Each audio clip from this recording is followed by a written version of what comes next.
Podemos dar inicio. Excelente. Hola, muy buenas tardes a todos, a nuestra audiencia, a los amigos que nos acompañan a través de la sala de Zoom y a través de las redes sociales, que sabemos que ha habido bastante actividad también por las redes sociales.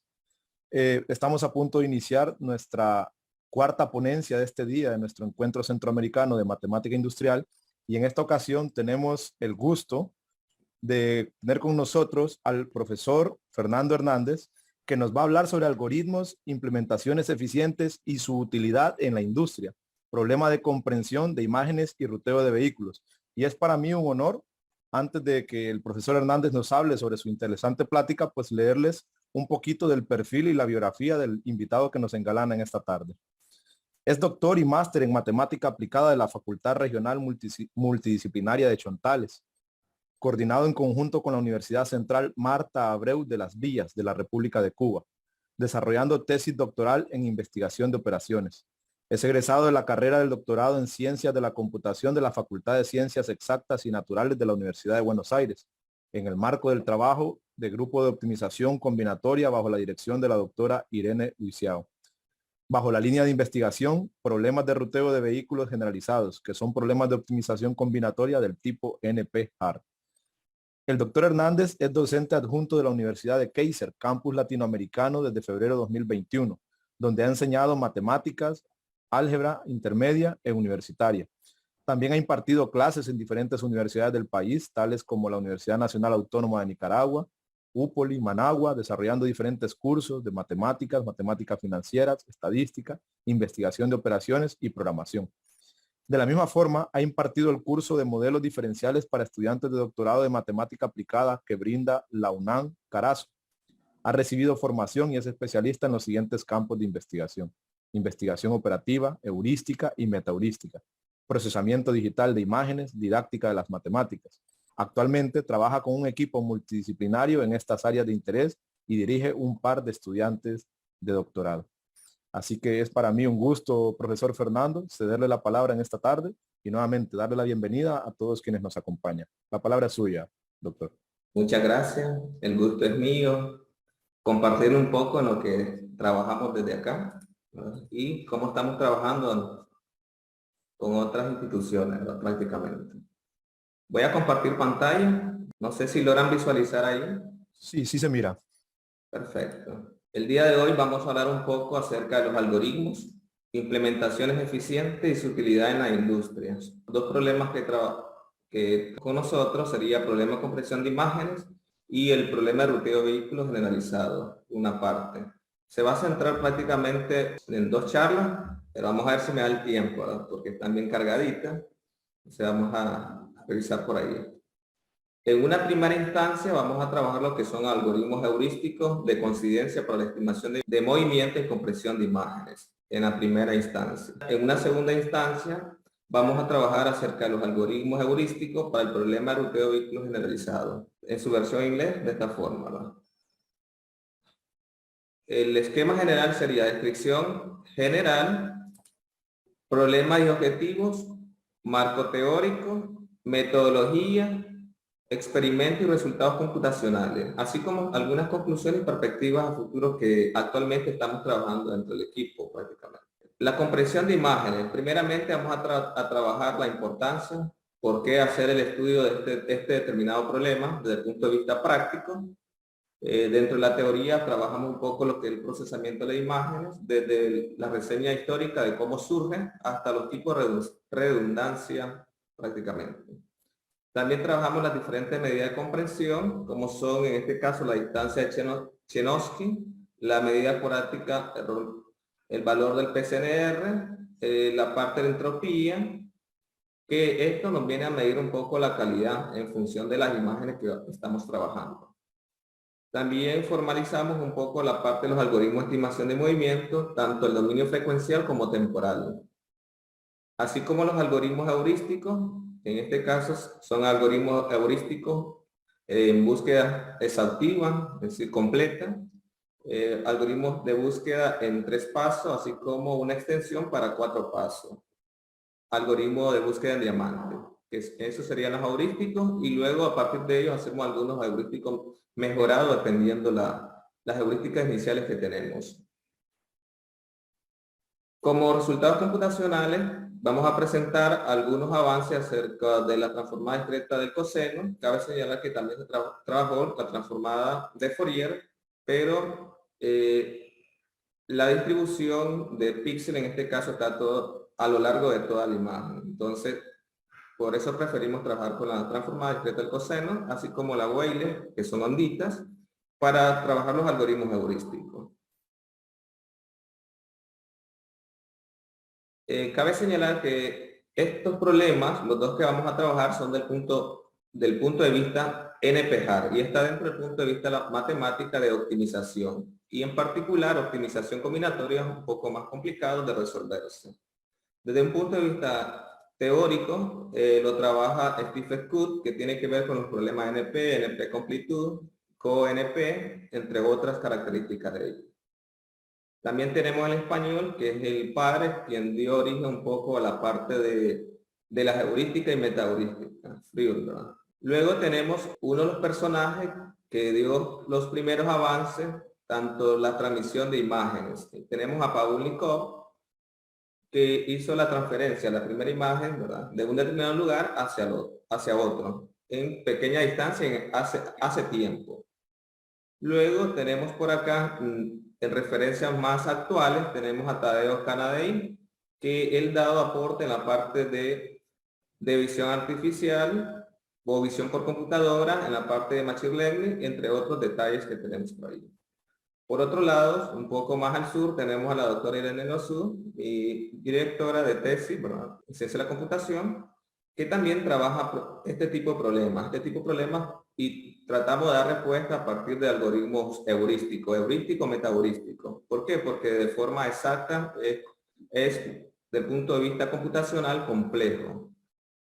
Por otro lado, en Nicaragua también tengo mi tutor de la tesis de maestría de doctorado en matemática aplicado, al doctor Antonio Parajón, que también trabaja en conjunto con FRIUR, y también tuvieron ahí algunos trabajos comunes.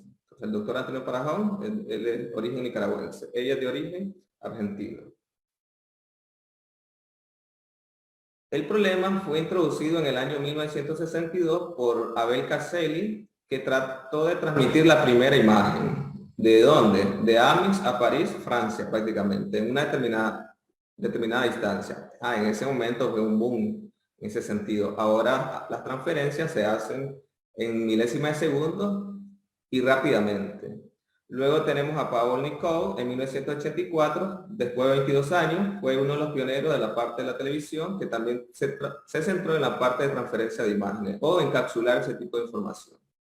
Como habíamos dicho, también tenemos a Lucas Kennedy. Por su trabajo realizan contribución a la visión por computadora, robótica, machine learning, entre otros detalles.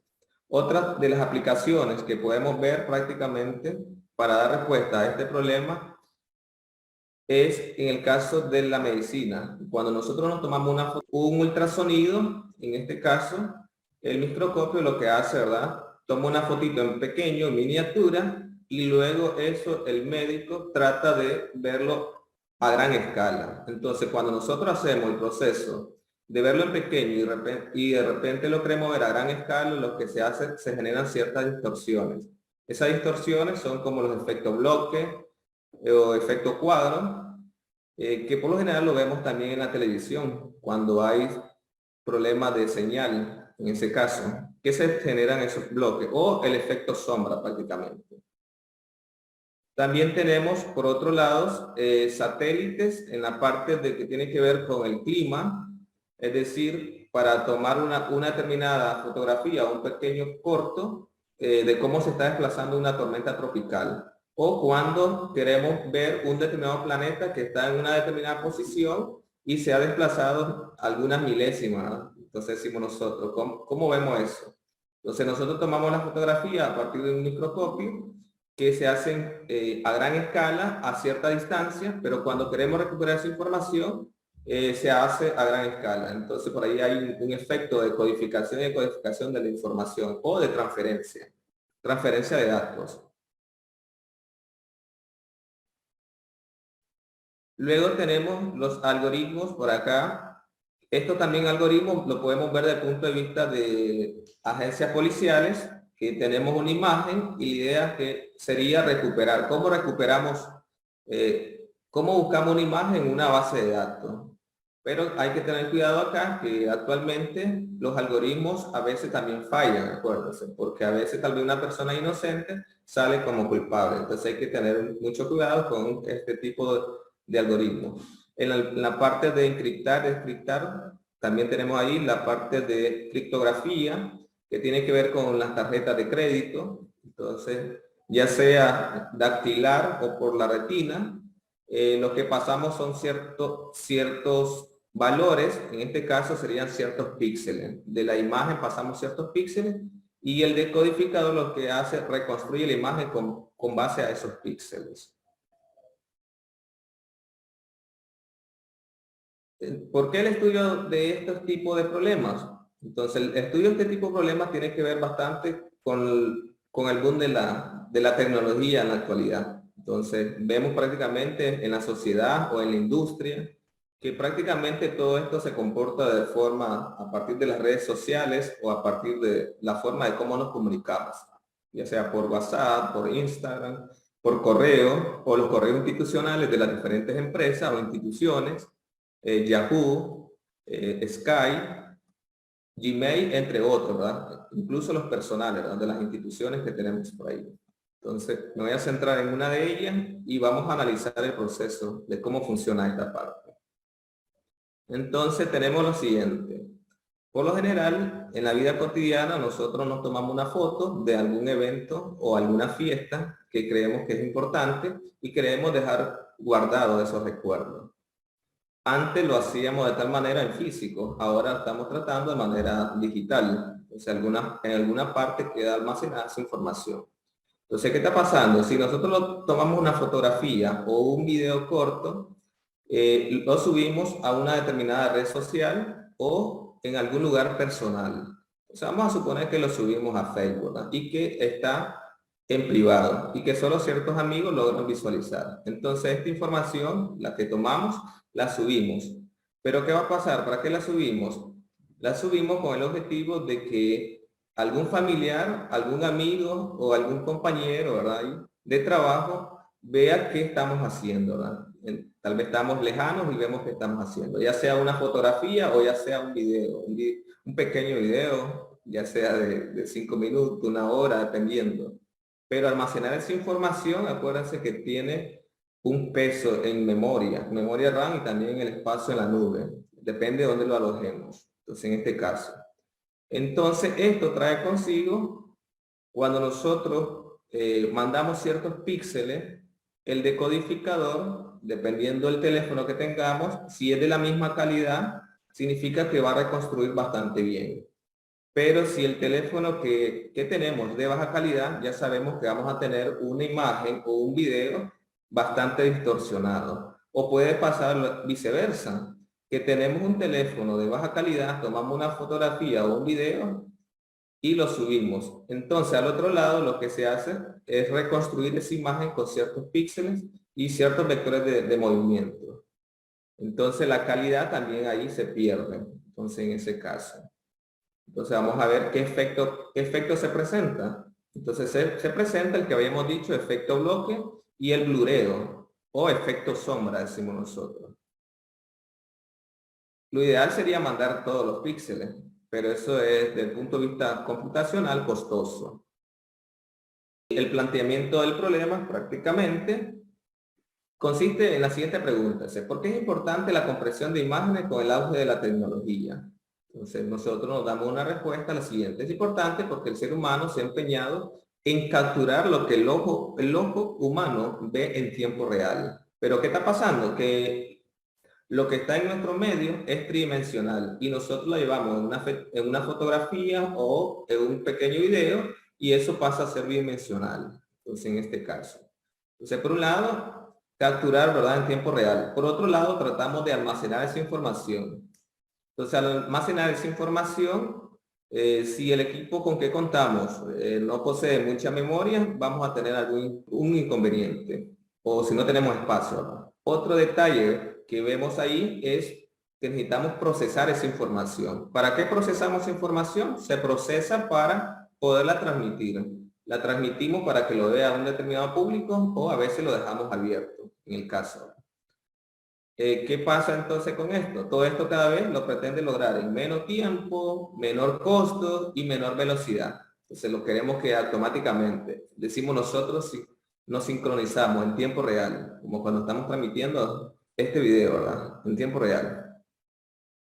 Sin embargo, esto trae ciertas limitantes o ciertas dificultades. Las imágenes son una proyección de escenas 3D y pasan a un plano que son 2D, prácticamente. Para dar respuesta a alguno de estos se ha integrado a partir de las placas de silicio o de las tarjetas de computadora que se encargan acá prácticamente los ingenieros.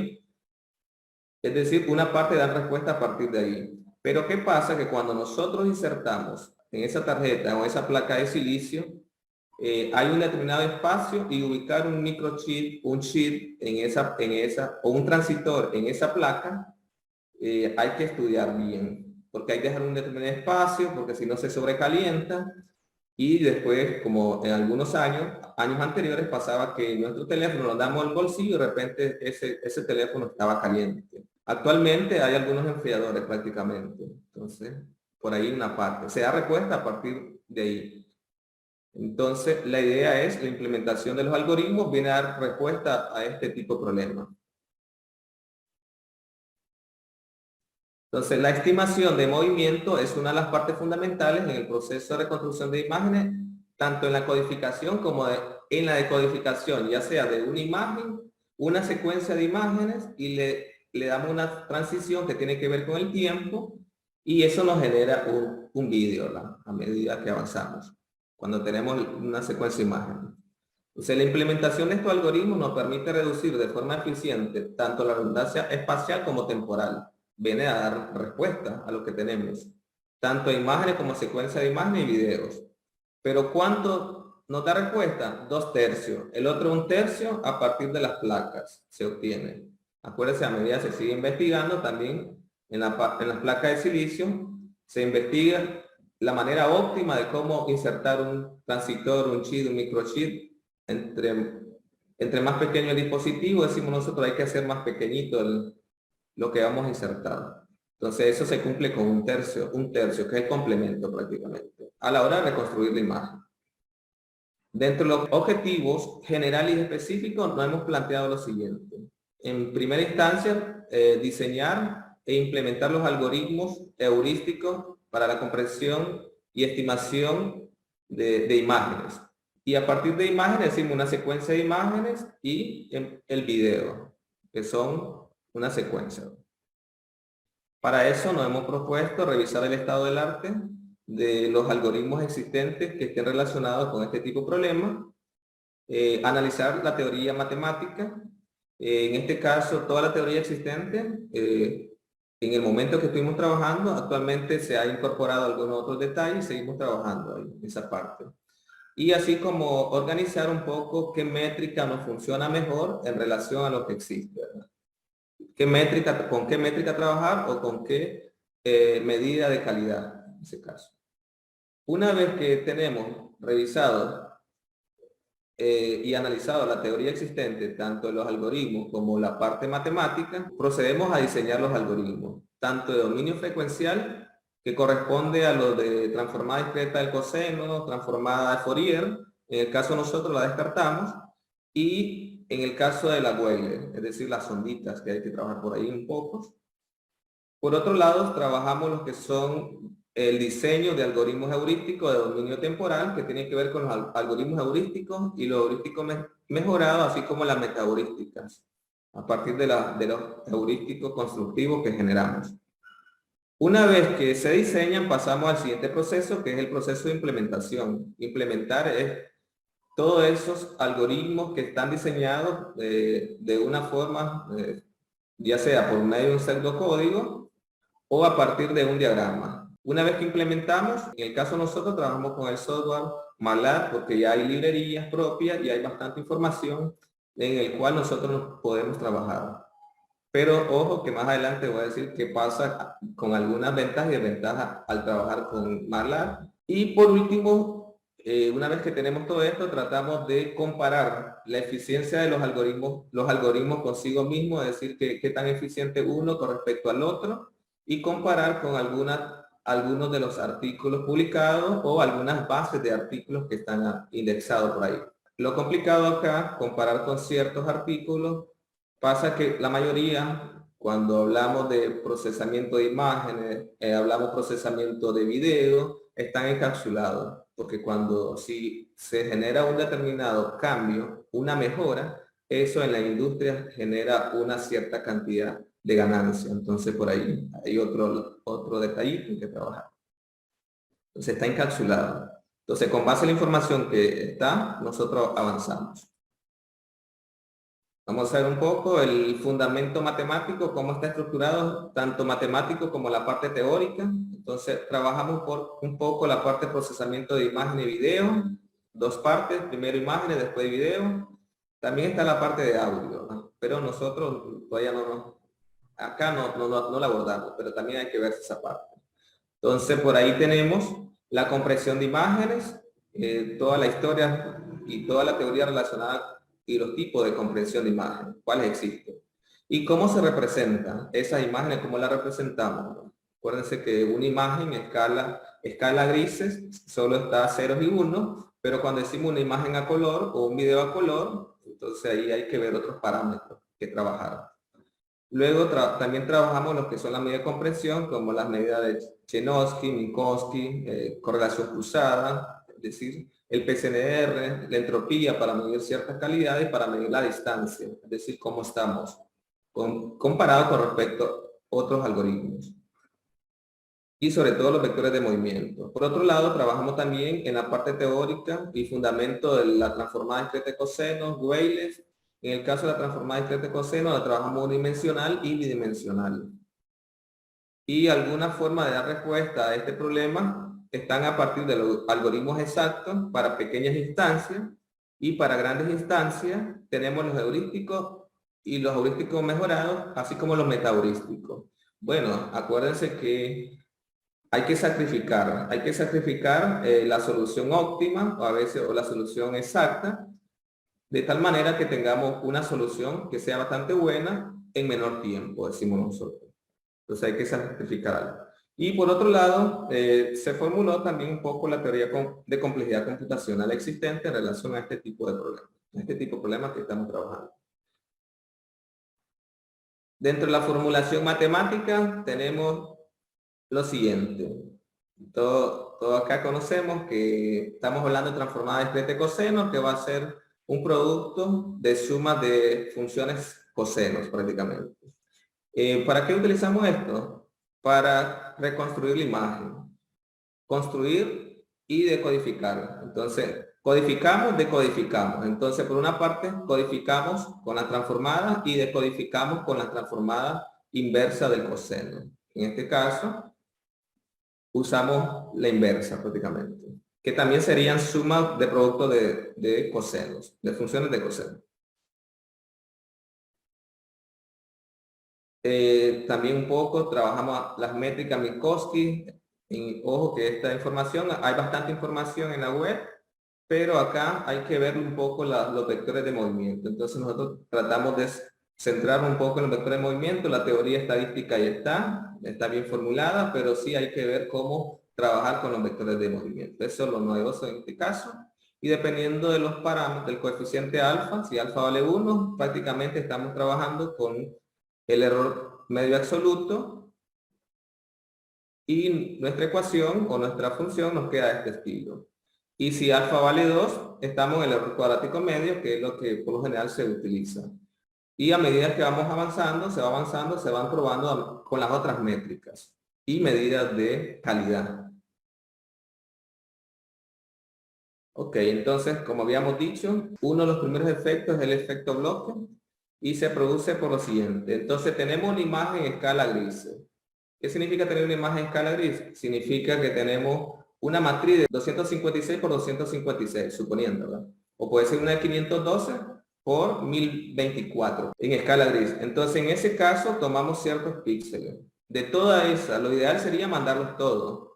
Pero en una imagen funciona, una imagen, mandarlos todos. Pero cuando tenemos 2, 3, 4, 5, 6, n imágenes, eso tiende a ser computacionalmente caro. Es decir, el costo computacional es elevado. Entonces hay que elegir ciertos píxeles. ¿Y qué píxeles vamos a mandar? Bueno, es la tarea de acá. La tarea o el trabajo. Bueno, eso con respecto a las imágenes en escala gris. Si estamos hablando a colores, hay que ver otro tratamiento adicional por ahí, que también vamos a desarrollar un poco por ahí. Entonces, habíamos dicho que cuando nosotros seleccionamos ciertos píxeles, si la mandamos toda, la imagen va a ser casi perfecta. Pero como nosotros solo estamos mandando ciertos píxeles y los píxeles que estamos seleccionando no son los adecuados, entonces se genera lo que llamamos nosotros el efecto bloque. En este caso, efecto bloque. El otro efecto que aparece es el efecto sombra o el blureo, decimos nosotros.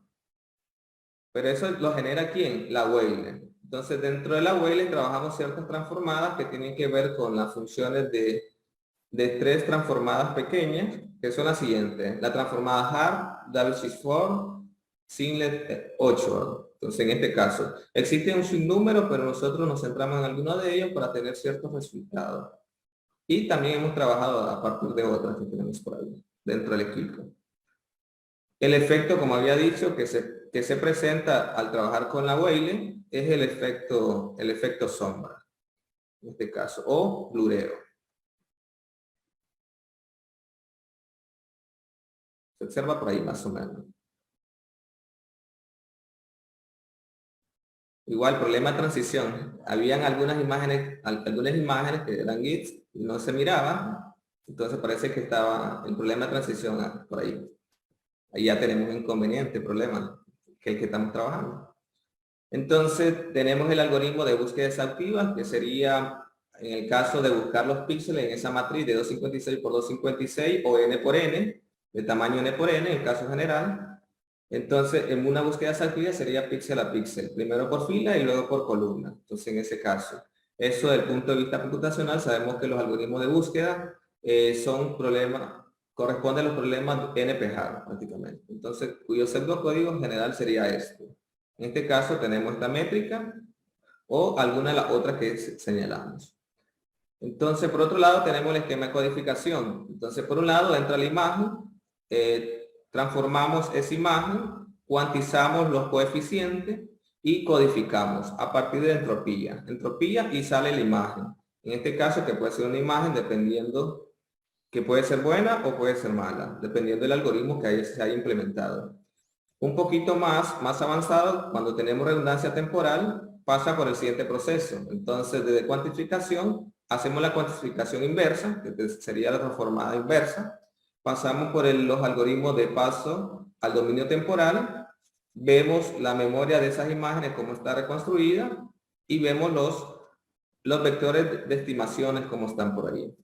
Y luego vuelve ese algoritmo nuevamente. Entonces, este sería un poco el esquema general que se trabaja. El más sencillo, alguno de los más sencillos.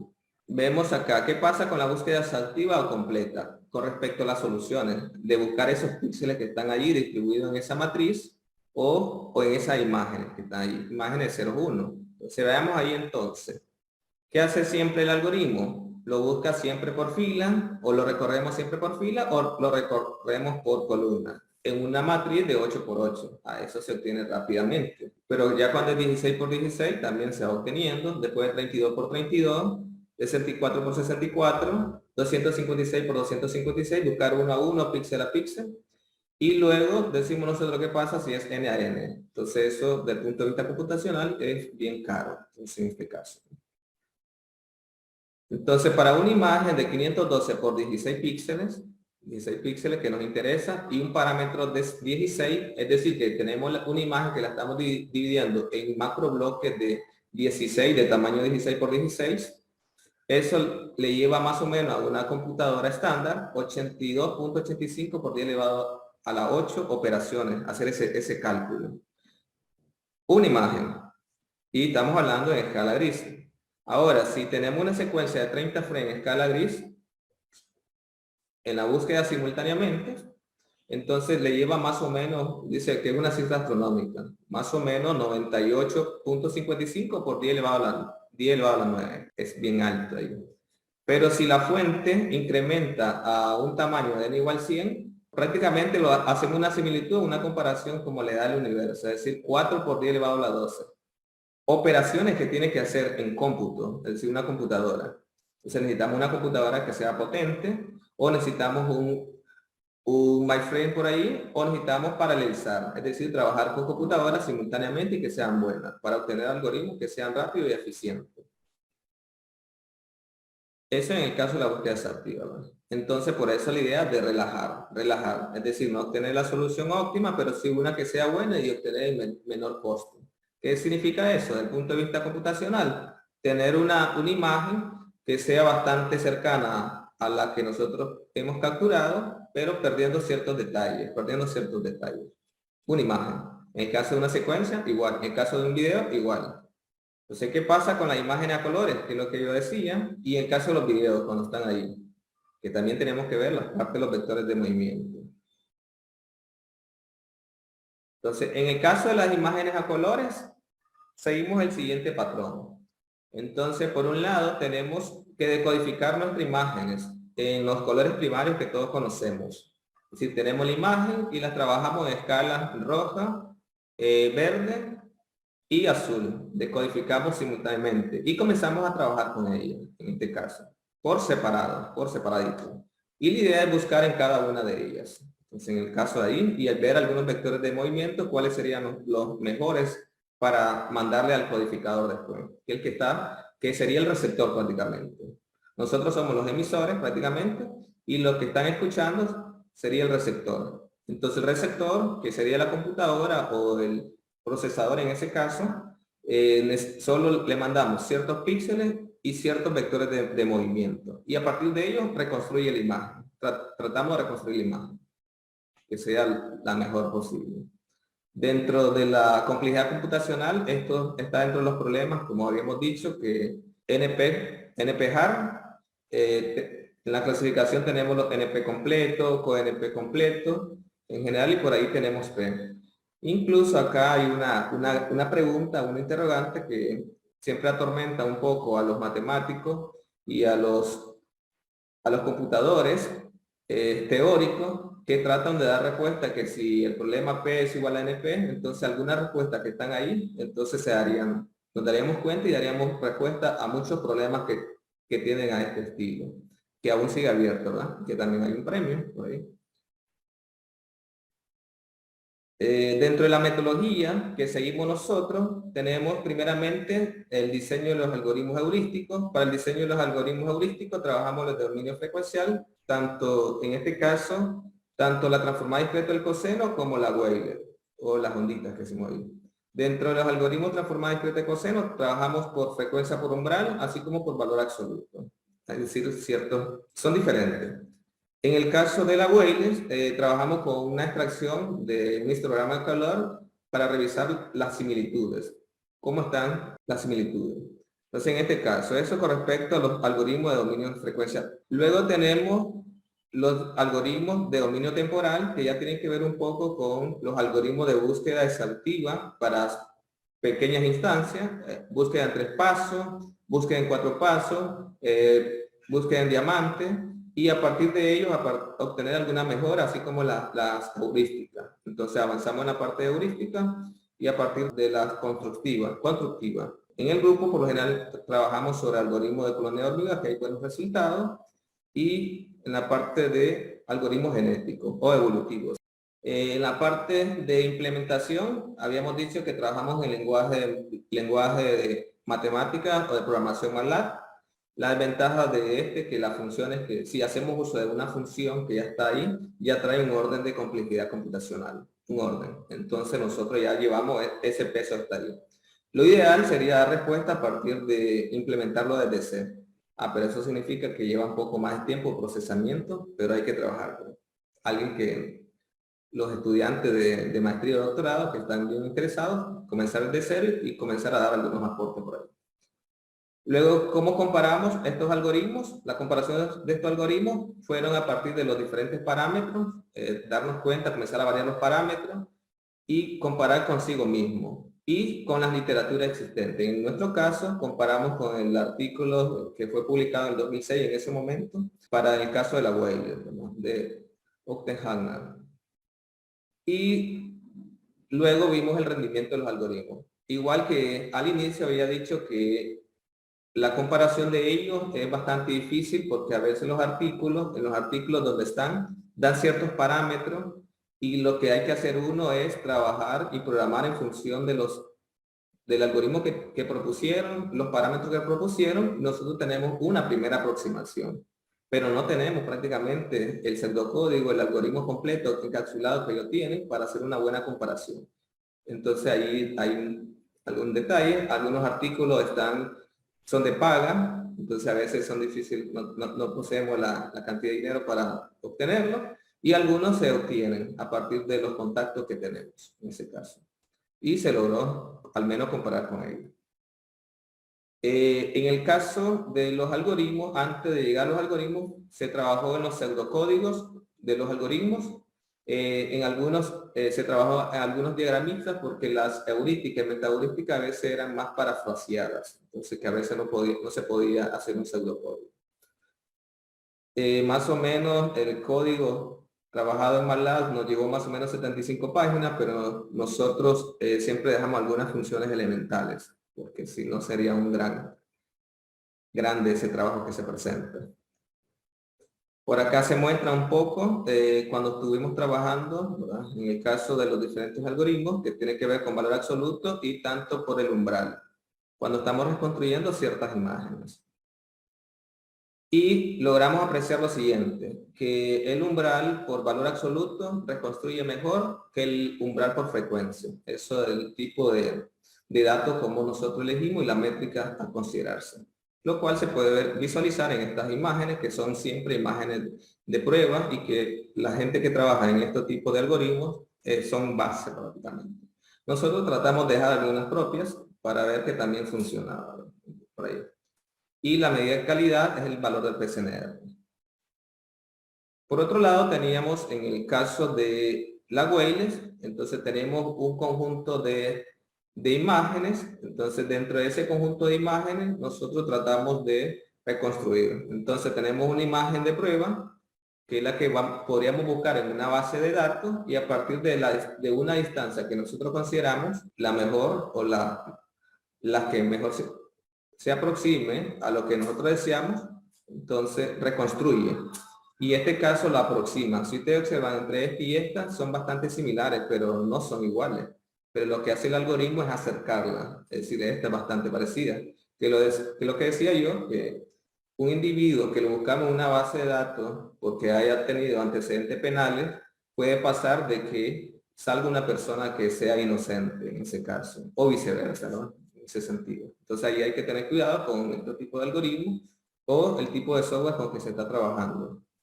Y ahí donde cabe también la otra parte del ser humano, que hay que tomar conciencia en esto, ¿verdad? Igual esta lo aproximó porque prácticamente como estuvimos trabajando sobre histograma de color, son bastante similares en color, pero son bastante diferentes. ¿Qué hubiese pasado? Que si el algoritmo, si nosotros hubiéramos introducido en esa base de datos esta imagen, la primera que hubiese encontrado era ella prácticamente. Entonces en este caso, con una distancia de 0.52083. Y así sucesivamente la va vinculando prácticamente y la va descartando. Estas solo son algunas de muestras.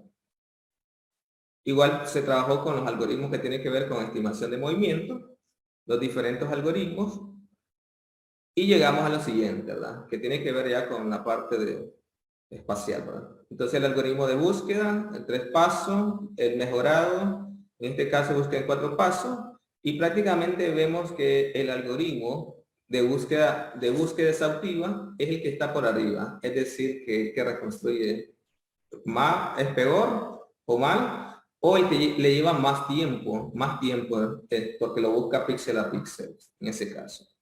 En promedio encontramos los metaheurísticos, así como los heurísticos mejorados, que están en promedio por lo general. Es decir, hemos obtenido una mejora. Y también podemos decir que el algoritmo de búsqueda en 3 pasos es bastante bueno. Igual pasa con los que tenemos por ahí. Ok, entonces vamos a ver cómo damos respuesta a partir de lo que ya habíamos planteado, a ver si damos respuesta. Entonces, primeramente, revisar el estado del arte de los diferentes algoritmos. Se logró, se revisó y se realizó un estudio unificado de todas las medidas de compresión de las transformadas utilizadas, en este caso centradas en las de dominio frecuencial, como son la transformada discreta del coseno y la Weyl. Cabe señalar que también se trabajó sobre la transformada de Fourier, pero que en nuestro caso la descartamos porque cuando comenzamos a buscar toda la información estaba dispersa en toda la imagen. Y estas dos que estamos trabajando, lo que hace es agruparla en una esquina prácticamente. Es mejor por ahí.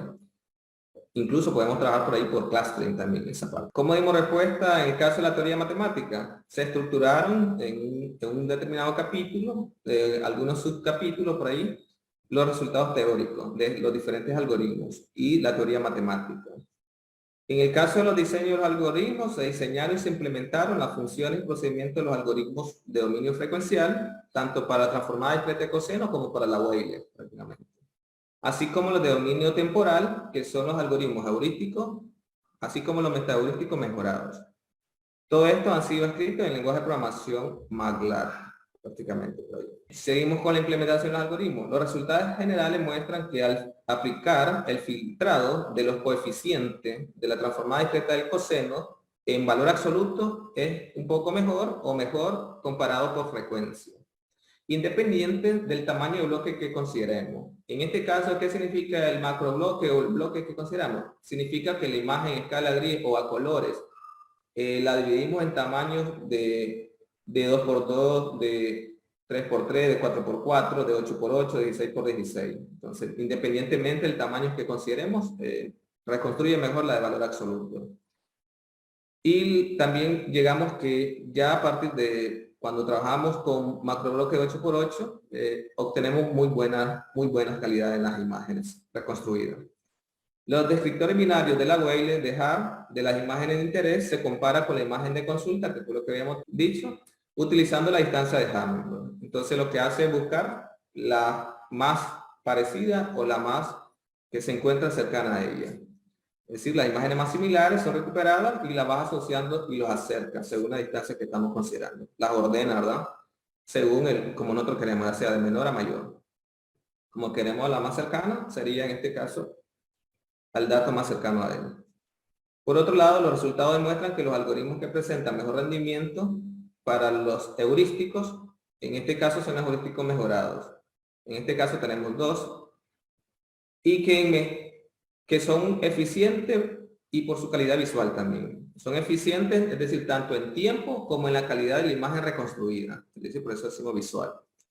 Y en menor medida y en orden de complejidad computacional tenemos el algoritmo de búsqueda en diamante, en 4 pasos, 3 pasos, y el búsqueda exhaustiva, que es el peor, porque lo busca píxel a píxel. Y en promedio siempre encontramos el búsqueda de 3 pasos. A partir de 3 pasos, si comenzamos a decir a variar el parámetro 4, 5, 6, se estabiliza a partir de 3. Entonces no se gana mucho si comenzamos a variar. Ok, entonces perspectiva de las cuales estamos abiertas y de que algunos estudiantes de pregrado y posgrado están trabajando, sería prácticamente trabajar en una implementación más eficiente y comenzar a variar los diferentes parámetros que tenemos. Y trabajar en metaheurístico, un poco más por ahí. En este caso, meter la idea de Machine Learning, un poco más de colonia de hormiga y comenzar siempre a variar parámetros. El GRASS, por ahí. Luego tenemos incorporar, que es lo que había dicho, los metaheurísticos exitosos, que también ya tenemos algunas ideas y algunos resultados bastante buenos. Y además queda abierto la implementación de todo esto en el código lenguaje de programación C++, o simplemente C, que es un poco más difícil de programar, es decir, hacer todas esas funciones desde cero, lleva más tiempo, pero alguien que quiere trabajar en esa parte y centrarse, gana ahí algunos órdenes de complejidad. Y además queda abierta también la parte de trabajar este tipo de algoritmos a partir de MyFrame o en la parte para realizarlo o por clustering prácticamente en este caso. Son algunas ideas que están ahí propuestas. Algunos de los artículos propuestos, tenemos de Chen, Cuevas, Dufaus, Jagalins, dependiendo del año, y Evan Hurst, por ahí algunos, dependiendo el tiempo de ejecución. Cabe señalar que hay un buen sinnúmero de referencia o bibliografía que aparece en un documento que se dejó impreso. Algunos resultados de este trabajo se presentaron prácticamente en el Congreso de San José, Costa Rica, el 28 de febrero del 2018. También se presentó algunas ideas de este trabajo con algunas mejoras en el Congreso en la UNAM Managua.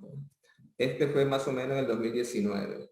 Y también hay resultados publicables también en alguna revista por ahí, que se publicó, me parece que en junio de 2020, sería más o menos buscar por ahí. Y como resultado tenemos ahí la publicación o que se dejó el material prácticamente. Ya se publicó por ahí.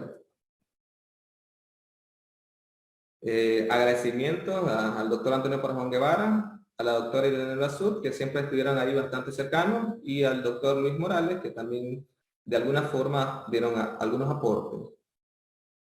En las estructuras, siempre en la estructura matemática, en la estructura de algoritmos, por ahí. Y por otro lado también al maestro Elías Lira, Teresa Hernández, Benjamín Reyes, Osvaldo Narváez. Elías Lira es matemático, me apoyó bastante en la parte de redacción y sobre todo ver a ciertas vinculaciones a la hora de presentar un informe. Y los tres últimos prácticamente nos apoyaron desde el punto de vista de redacción, ortografía, porque cuando vamos a presentar un informe tratamos de que esto quede lo mejor posible. O lo mejor posible y tratamos por ahí porque va a haber muchas personas que lo visualizan. Es decir, hay un equipo interdisciplinario por acá. Y por otro lado, que un grupo de compañeros que cuando estamos ahí en receso o tenemos un tiempito libre, dialogamos acerca de estos determinados temas. Entonces, cabe señalar que está el doctor Rudy López, la doctora Nailin Potosme, el doctor Jesús Mendoza, el doctor Marvin Herrera, el maestro Miguel Borgen y el doctor Francisco Aguirre. Todos ellos me dieron ideas de alguna forma para estructurar, porque en una primera instancia, en mi caso lo tenía desde un punto teórico y la idea era llevar esto a más gente, ¿verdad? Un poquito más. Y además esto dimos un resultado prácticamente a la sociedad, a darla a conocer y sobre todo avanzar dentro de Nicaragua en tipo de este problema, porque acá muy poco se trabaja este tipo de problemas. Entonces estamos por ahí.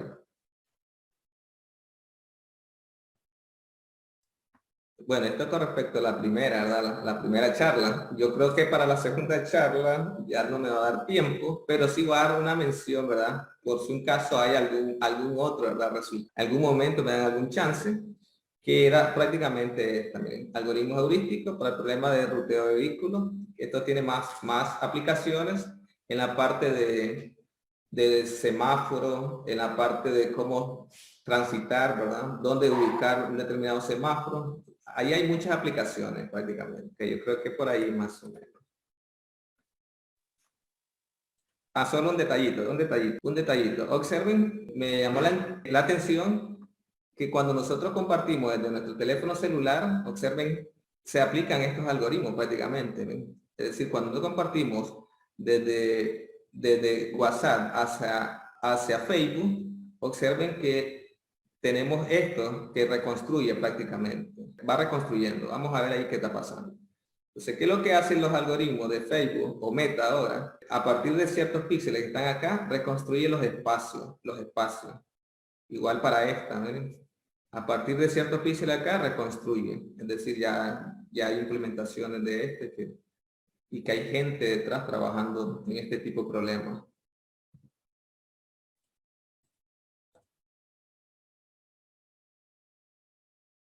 Bien, excelente. Muchas gracias, profesor Fernando. Eh, Lamentamos, ¿verdad? Que el tiempo pues no nos haya ajustado porque sabemos, no dudamos de que la otra parte de la charla pues también iba a ser sumamente interesante. Pero vamos a dar paso ahora a nuestros invitados. Si hay alguna consulta, algún comentario, algo que queramos compartir con el doctor Fernando, este es el momento, ¿verdad?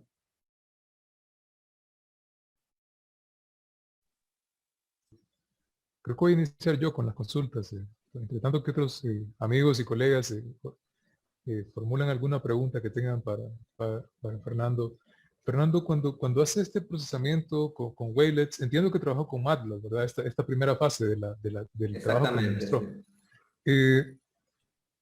En algún momento, Fernando, se contempló, porque me llama la atención también que hacia el final menciona que tienen planes de extender esa tecnología hacia C++ y de hacer implementaciones fuera de MATLAB. Además de C++, Fernando, ¿no se contempló, digamos, otro posible lenguaje en el que se podría hacer este tipo de procesamiento de imágenes con el que ustedes han trabajado? Y también me llama la atención los algoritmos, ¿verdad? Cuando ustedes hacen la comparación en una búsqueda extensiva, píxel por píxel, y luego aplican las transformadas, entiendo yo que, pienso yo, y es parte de mi pregunta, Fernando, que la razón por la que utilizan MATLAB en parte, pienso yo que es para sacarle provecho a la herramienta de trabajo de Wavelets de MATLAB, ¿verdad? Exactamente, Para que tiene sacarle que todo el ver con, provecho. que tiene que ver con la parte de visión artificial que ellos ya han trabajado bastante prácticamente en ese sentido. Entiendo. También se pensó trabajar sobre Python, pero ustedes saben, cuando trabajamos sobre Python, decimos nosotros, ya hay funciones, ya hay estructura, bien formal, pero no hay mucha información del cual nosotros. En el caso de nosotros Comprendo. queríamos obtener resultados rápidos, ¿verdad? Rápido que Por sean buenos. supuesto. ¿Qué mejor? MATLAB, que ya llevan años trabajando de ello, y ahora comenzar a trabajar desde cero, decimos nosotros. El problema de Python es que Claro. casi no hay muchas personas que han comenzado a trabajar ahí al momento. Sí. Entiendo. Entiendo. No, y definitivamente, Fernando, que MATLAB es un programa poderoso, Sí. tiene un desempeño sobresaliente. Y eso también un poquito la consulta. ¿Qué versión de MATLAB han utilizado para los experimentos, Fernando? Yo la que tengo disponible por lo general la Ah, versión ok. es independiente. Y en estas implementaciones, Fernando, ustedes han, eh, todas las implementaciones de los algoritmos, entiendo, con base en sus comentarios, que son secuenciales, ¿verdad? Que todavía no han trabajado en la paralelización de los No, sí, algoritmos. la paralización todavía no, sí. Estamos en esa parte, que por ahí sería ganar un provecho más, ¿verdad? Pero hay que revisar los parámetros y comenzar a trabajar en función de ellos. Ok, Incluso trabajar interesante. con Magla, que ya han trabajado años y los científicos tienen bastante ahí que le han aportado, entonces nosotros nos centramos en esa parte. Para nosotros, desde acá en Interesante. Nicaragua, ya es un pequeño avance, decimos nosotros, comenzar a trabajar desde. Interesante. Sí. Y cuando hace comparación de imágenes en color, porque también quería entender esa idea que ustedes aplican ahí en la implementación, entiendo yo entonces que toman la imagen y la separan en tonos, ¿verdad? Y a cada tono le aplican los criterios de búsqueda o cómo es en ese caso, Sí, Fernando. entonces se separan las imágenes en los diferentes, ¿verdad? Que son los colores primarios, decimos nosotros, y sobre ellos buscamos los píxeles relevantes, que por lo general quedan bien concentrados en un determinado lugar, ¿verdad? Por experiencia Ok, sabemos dónde buscar, y entonces comenzamos, y esos que están ahí lo mandamos. ¿Dónde lo mandamos? En este caso sería vos, que sería el receptor, te mandamos esos píxeles y ok. algunos vectores de movimiento. Entonces el decodificador reconstruye con base a esa información. Sí. Ah, muy bien. Excelente, excelente, excelente. Muchas gracias, Fernando. Y le vamos a dar la palabra al doctor Esteban Segura, que tiene la manito ahí levantada. Ya tiene el acceso, Ahora sí, ahora sí. ahora sí, en este momento sí. Vamos a ver, al video no tengo acceso, quería saludar a Fernando. ¿Cómo está Fernando? ¿Todo bien? Bien, usted. Muchas Un gracias abrazo. también, ¿verdad? Por la invitación. Le Sí, agradezco. claro que sí, ¿verdad? Es muy importante saber qué es lo que están trabajando, ¿verdad? En todos los lugares de Centroamérica. Y yo te conocí a vos aquí en el CIMAC hace un tiempo y siempre he querido saber, digamos, en qué seguías trabajando. Tal vez un par de preguntas. Yo no estuve en la charla, perdón, porque estaba dando clases. Acabo de terminar y me hubiera interesado mucho. Ahora veo el video y después te mando preguntitas. Pero tal vez en la parte cuando ustedes separan el RGB, ¿verdad? Que hacen una separación. No sé si lo explicaste en la charla, entonces me disculpo. Sí, Cuando hacen sí. la separación del RGB y me decís que, o le dijiste ahorita a Freddy que encuentren los píxeles como relevantes, eso me imagino que lo trabajan que con una descomposición de valores singulares o qué tipo de descomposiciones hacen como para determinar esos píxeles. No, hacemos búsqueda. Todavía no hemos analizado desde el punto de vista de estadística, integrar la parte de análisis o alguno de discriminar. Todavía Ah, no ok. hemos, sí. Que también Eso, está esa parte que había hecho yo, trabajar sobre clustering. Porque si exacto. están agrupados, entonces sería hacer clustering y recuperar esa información. Sí. Exacto, sí, eso es lo que estaba más bien en la cabeza mía, que vos puedes tal vez o pueden tratar de hacer un tipo de trabajo con análisis matricial ¿verdad? Con descomposición de matrices para cada uno de los RGB y darse cuenta dónde es que está ese clúster, ¿verdad? Esos clúster y con eso, digamos, puede que ganen algún poquillo de tiempo en algunas partes que no tienen que hacer una búsqueda exhaustiva, sino que con eso ustedes saben exactamente más o menos dónde están las cosas. Entonces, es interesante, eso tal vez lo podemos hablar un poquito después, por eso yo trabajo en eso. Perfecto, excelente. Excelente, excelente. Muchas gracias, doctor Fernando. Me gustaría solicitar en primer lugar un aplauso de Zoom para nuestro penúltimo expositor invitado, el doctor Fernando Hernández.